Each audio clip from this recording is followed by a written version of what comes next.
Let's put out a background report that has gone out already on how seriously things are going and how much in hand they actually are. The federal government on Monday confirmed that Lagdo Dam has been opened by the Cameroonian authorities and that all the frontline states may experience flooding within the next 7 days. It is a matter of grave concern that had prompted the first collaborative meeting between the Ministers of Water Resources, Environment and Humanitarian Affairs and Poverty Alleviation. The aim is to find a solution to the perennial flood problems in Nigeria. The ministers acknowledge it is a collective responsibility and the bulk of the work is at the state and local government levels.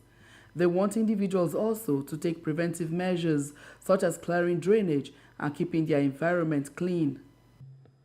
We are going to be working with the state government and even the local governments to provide this temporary shelter for them. This is part of the humanitarian intervention in those areas. Of course, we had mentioned other interventions, including food and the rest of them. State governments have actually been responsive. However, it has not been very adequate to cater for all the persons affected.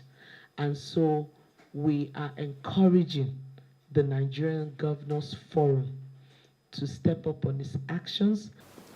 Removing unwanted structures that are blocking waterways and also keeping the environment clean to reduce the menace of flooding, as the government at its own end is putting one or two measures in place for total eradication of this flooding. We are issuing hourly warning alerts on floods, not only with respect to the River Benue, but in most parts of the country, including River Niger, and even in the south of Nigeria, we're issuing hourly alerts.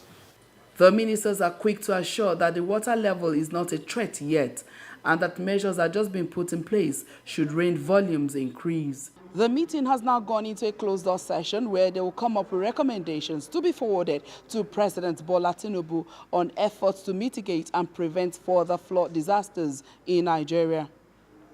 Moya Thomas, TVC News, Abuja. Okay, thanks to Moya. As I said, that report went out earlier. So let me start with you, Mr. Desmond Majekodunmi. How concerned are you? Because you see, the pictures that illustrate that report, those are areas that are quite close to the river whose dam has been opened. They say it's principally River Benue. How concerned are you or not? Because it does look pretty sort of the kind of thing emergency services would take a great interest in. As you could see, 3 ministers have come together to say that the matter is in hand. Give me your impressions on the need to open this thing and the danger it could portend. Yes. Well, it's not the first time. It's been done on a regular basis over the years when the rains fall a bit too heavily during a short space of time across the border. Then they have to release some of the water from that excessive rainfall. And we did have some very disconcerting and unfortunate incidents in the past when too much water was released too quickly. And it then now caused flooding, particularly in the floodplains. However, this time, even though I do believe that the actual official warning from the Cameroonian government came to us a little bit late, we have been very, very proactive. I'm very impressed that at the inaugural meeting of the Mr. President's Council of Ministers, I think that was probably one of the first instructions that was given, that we need to have a coalition of ministries within government, and this needs to be addressed immediately. And we can see that the minister is on board right away. The the various ministers that are concerned with this, Minister of State for Environment and Minister of Emergency Services and all that. And then, of course, to see our very own NEMA right there, as you said, battle ready, fully equipped to handle it, And they've actually done wonderful work in the past. I must, throw salute and give all kudos to the NEMA people. They've saved lives. They have. However, as they say, prevention is better than cure. Indeed. And once this is now an emergency, the water is coming, we can't slow it. We need to do the right thing to make sure, at least by next year, that even if they release a lot of water, we won't have any flooding at all. So I'm very happy that government have acted so quickly on this, and we pray that the action shall be, the words that they're saying shall be translated into very rapid action.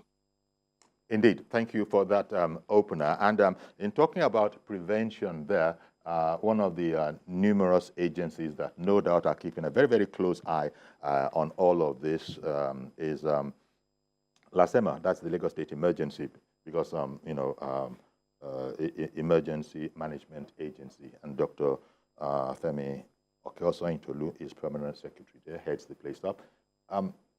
So prevention, you normally, people are very used to hearing from you in terms of, a lot of accident clearings and that kind of a thing. But now this is different. You're moving into another aspect of your job that we don't always get the opportunity to see, which is prevention, right? Well, you see, firstly, let me emphasize that LASEMA, Lagos State Emergency Management Agency, is a coordinating agency in terms of management of emergency in Lagos State. And the beauty of it is that instead of us emphasizing on the response and intervention aspects of emergency management, we are looking at managing emergency holistically to make it effective and efficient. And with that, we emphasize more on early warning mechanism and disaster risk reduction. And with that, you will discover that the impact of all these hazards has greatly reduced, because you look at it holistically, you look at the planning, you look at the preparedness, and the clear motto is be prepared.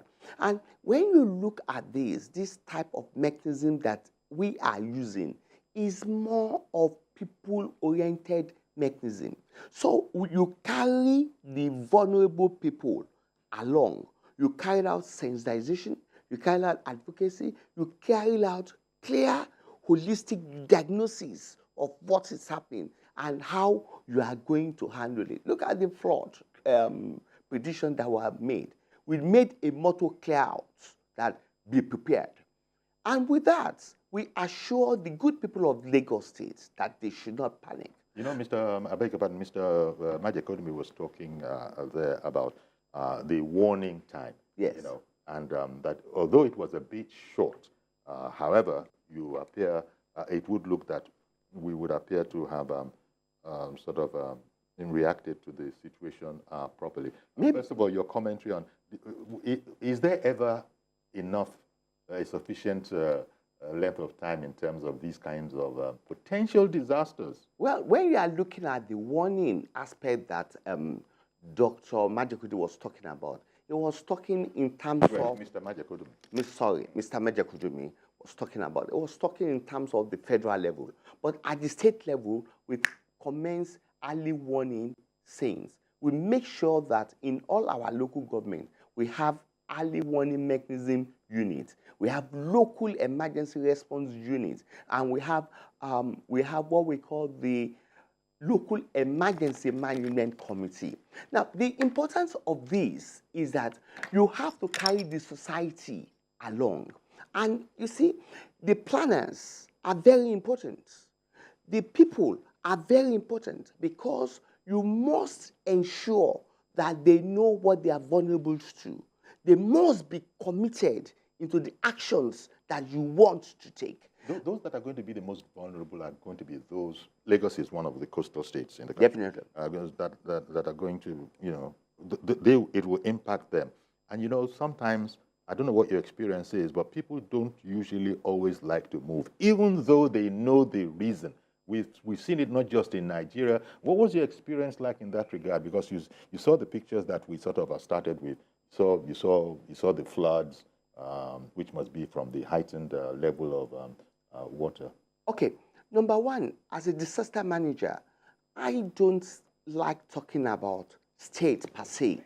I talk about where are we going to feel the impacts? Who are going to be vulnerable? So when I'm talking now in terms of 256 local governments are vulnerable to this. Now, the most important thing about all this is the attitude of our people, their orientation. So as a disaster manager, you must work on their orientation because were you able to do that? Yes, we have local knowledge, local belief. We go to church, we carry them along. Okay, they can see it. We have a lesson learned because we have statistics about those people that were affected. Forgive me for doing this, interrupting you, butting in like that, but I must go on a break now. I'll come straight back and we'll continue where we left off. Stay with us, please. We'll be right back.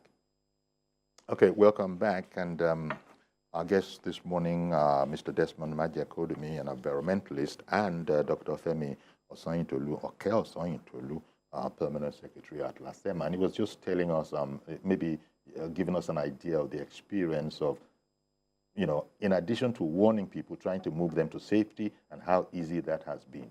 Yeah, I'm talking in terms of that, these people that are vulnerable too, they have their beliefs. They have their historical beliefs. Some of them will tell you that, they've been living in this area for a very but so it's a human problem. It is a human problem. But you know that, God forbid, everybody could drown in that place. Yes, but the point is this. People think it won't be as bad as it's been. That is it. The point is this, as a disaster manager, you must try as much as possible to carry the people along, change their orientation, their attitudes towards things. And because in Lagos State, you discover that despite the fact that the topography of Lagos State makes us vulnerable to flood, you will discover that 80% of flood we normally experience in Lagos State is more flash flood. Because we've changed our infrastructure, we've carried urbanization, we carry the city planners along. The way we are building our houses are different. You can see that the building controlling agency, they are on top of their game. How the building code are really comply with. And we carried out what we call sensitization, advocacy, and with that, the mindset of good people of Lagos State now has greatly reduced the impact of all these floods in Lagos State. And that is why we are saying in Lagos State. That is with flash floods that Lagos has been used to. But this is not really that, is it? Yeah, this is it's part of it. Okay. It's part of it because, you see, apart from that, they are going to release water from the dams in a controlled in a controlled way. There is still going to be raining. Exactly. So it's two things that we are managing at once. Let me take this point, Dr. Mike. No, you getting me calling Mr. Majekodunmi, Dr. Majekodunmi now. Dr. Osanyintolu, let me take this point to Mr. Majekodunmi. The water. The rain that is continuing. What is the part of that expression, climate change, that we hear quite often? Did this catch us by surprise, or is it something that we can expect in these days of climate change having a negative sort of an impact on our environment? Now we're touching into the heart of the matter, and the reality is that the climate globally and locally is changing very rapidly and dramatically in a way that has never, ever happened on this earth as far as our records go. And we have records that can go back eons upon eons through the deep ice samples. When you take deep ice that's kilometers deep and then you melt it, you then have a record of what the climate was at that time, 1,000,000 years ago. And it's never changed as rapidly as it is changing right now. And that is why this July 2023 was recorded as the hottest month ever recorded by humanity, ever recorded. Now, what is more alarming is not even so much that we have gone to this high peak, but that it was predicted by the scientists. Over 25 years ago, they made it very, very clear that if we continue polluting the atmosphere the way we are, using this incredible miracle of creation atmosphere like a rubbish dump and pouring millions and millions and millions of tons of these greenhouse gases in there, this is what would happen. The only thing is, they predicted that it wouldn't happen until maybe around 2033, 2034. It happened 10 years earlier than they predicted. And this is very, very worrisome indeed. And we just thank God for the proactiveness of the people like my brother there in Lasema. They are doing a wonderful job saving lives. But the rains will be coming more heavily because it is a simple fact of science that if you heat water, the water will evaporate. If you have more heat, you have more evaporation, more rain. And that rain falls in a short period of time. You have now what they classify as rain bombs. Rain bombs. Massive amounts of rain will just fall. And we are not prepared for that. We are not prepared for that. I repeat it. We're not prepared. And there's a lot of things that need to be, a lot of things that have to be done. If we love ourselves, if we love our children, love ourselves, we have to do these things. The rivers, the streams, we've been filling them up, they're silting up. Why are they silting up? Because we've been cutting down trees along the embankments and so on. There's no vegetation to hold the soil in place. The soil is now pouring into the stream. So even their capacity to carry water is less. So the questions have to be asked. Why weren't these streams and rivers dredged? Why weren't the embankments allowed to have the growth of the various trees and plant life that had always been there? Nature had a perfect system. Nature had a perfect system for adapting to when extra rainwater would fall. And we're damaging that system. And the rains are going to be falling heavier. So it's an alarm call. We just pray that, this year we won't have too much of tragedy because of the flood. But the more floods are coming, the heavier rains are coming. Indeed. And you were talking earlier, Femi, about preparedness. Yes. But it's not an easy task. How can you prepare for nature? Because we are there's development at the same time. There's urban development, man-made structures are now prominent where there didn't used to be any. Mr. Majekodunmi was talking there about nature as a perfect system. It sort of has made allowances for itself. But then when man now intervenes, we need this structure here. We need this developmental aspect here. The repercussions, he's talked about silting, for example. Why are there no continual dredging, if indeed you agree with that?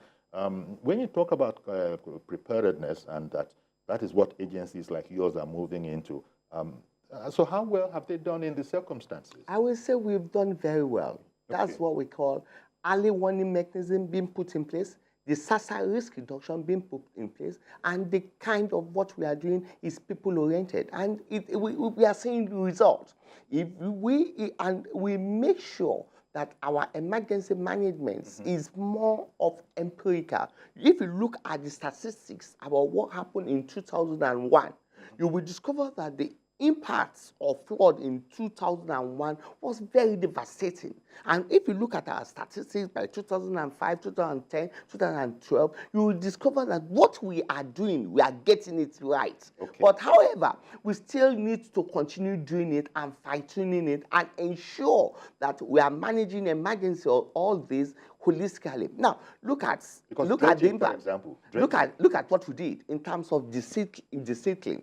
We have primary and secondary canals and tertiary. What we did is clear, is that, look, your local government have some gangs that will take care of channelization in your local government. The states has their own gangs. Then we did a timetable, a robust timetable, to ensure that what they are doing in the local governments, they are doing it simultaneously to what we are doing in the states. Thereby improving drainage. Thereby improving drainage. Safe. Yes. And again, we've commenced meeting. I've commenced visitations of all the local government to check their challenges and to sort their challenges out. Where some people, one way or the other, they are causing a problem, we quickly tackle it out. And we ensure that all the principal actors at the state level are well known to the principal actors at the local government. For example, if the Etiosa local government are having problem in terms of environmental challenges, instead of, one man build a house obstructing flow of water, you can easily call anybody. You can easily call our number. Okay. You can call emergency number. You can take pictures and send it to our WhatsApp number, and within 24 hours, we take action. Okay. And we carried out the Ministry of Justice along. Indeed. And with that, okay. So that you can see what we've done, which is very unique. We've made sure that the city planners, the urban renewal method, physical planning, building control agency, environment, and emergency manager work together in terms of safety of life and properties. This is unique. Indeed, but dredging is, first of all, dredging is expensive. However, it is something that needs to be done. So I wanted to ask the question that, look, in terms of the safety of the people, do you think the pace of dredging could be heightened, or you are, quite frankly, in a scientific way, are satisfied with the level of dredging that we are. ongoing? There's ongoing. The Ministry of Environment is doing their best. In fact, in Lagos, is the best enough? Yes, because it's enough. Is the best enough? The point is this. The point is this. That's why I said it was expensive. One thing you can't take away from the Lagos state government under the watch of Mr. Governor is that, one, despite the topography, the location of the state has no control over all these rivers because Ogun River drains into Lagos. So what we did is that we are dredging all rivers that are not located within the Lagos state territory. In Ogun State, we have to do that. You actually have to do that. Yes. So apart because sometimes the canals are overrun. All you just need is a very heavy downpour, and all of Lagos knows about it. Yes, and we are carrying out enlightenment that people should not jump into the canal. Yes. We are carrying out a serious enlightenment, and that there are hazards. And the most important thing, we are carrying out two things together: enlightenment and enforcement. And we ensure that, one, the type of what we are doing is people-oriented. We ensure that the political will is there. We ensure that local government, where the impacts are going, they are taking ownership of it. Okay, just taking Lagos as an example, because that's where you superintend over. Definitely. Now, I was just going to ask that, how well has it gone if you have been moving people that need to be moved to safer ground? The uniqueness of Lagos is that we have relief camps in the 3 senatorial districts. And again, the state has just donated a 144 units that cares for more than 10,000 IDP people. And we've carried out a lot of simulations exercises that we can't evacuate anybody anywhere in the state. And it's simple. What we did is that, look, each local government, you have a directory of all the people that are vulnerable to fraud. The handicap. You've got that sector covered. Okay, definitely. And we've done risk mapping, resource mapping, and we're on top of it. That's how it is with you. You've always got so very much to share.